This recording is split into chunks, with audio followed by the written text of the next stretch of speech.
شیخ الاسلام حضرت علامہ ظفر احمد عثمانی رحمۃ اللہ علیہ فرماتے ہیں کہ میں اس زمانے میں حج کے بعد مدینہ منورہ گیا۔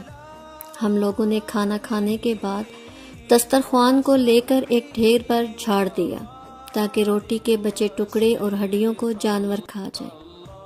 تھوڑی دیر بعد جب میں اپنے کمرے سے باہر نکلا تو یہ دیکھ کر حیران رہ گیا کہ ایک خوبصورت 9 سال کا بچہ ان ٹکڑوں کو چن چن کر کھا رہا ہے۔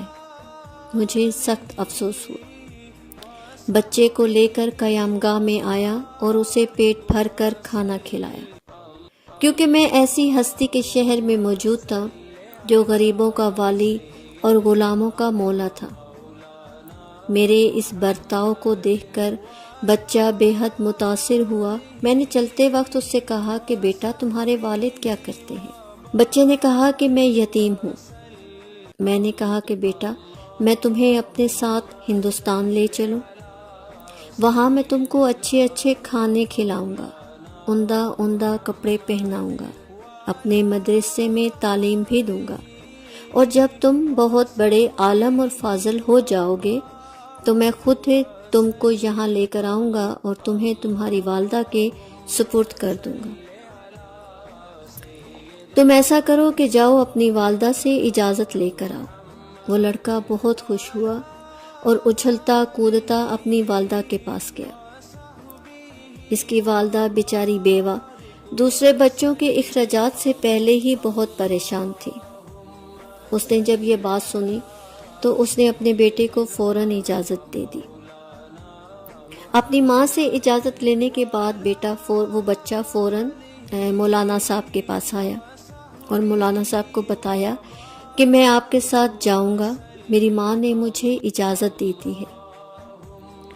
پھر وہ پوچھنے لگا کہ آپ کے شہر میں چنے ملتے ہیں؟ مولانا عثمانی رحمۃ اللہ علیہ اس کی بات سن کر مسکرائے اور اس بچے کو بتایا کہ ہاں یہ ساری چیزیں وہاں پر وافر مقدار میں تمہیں ملیں گی۔ مولانا صاحب کا بیان ہے کہ وہ بچہ میری انگلی پکڑے پکڑے مسجد نبوی میں داخل ہوا اور میرے ساتھ آ کر وہاں پر ٹھٹک کر رک گیا۔ میں نے دیکھا کہ وہ سرکار دو عالم حضرت محمد مصطفیٰ صلی اللہ علیہ وآلہ وسلم کے روضے کو دیکھ رہا ہے اور پھر مسجد کے دروازے کو دیکھ رہا ہے۔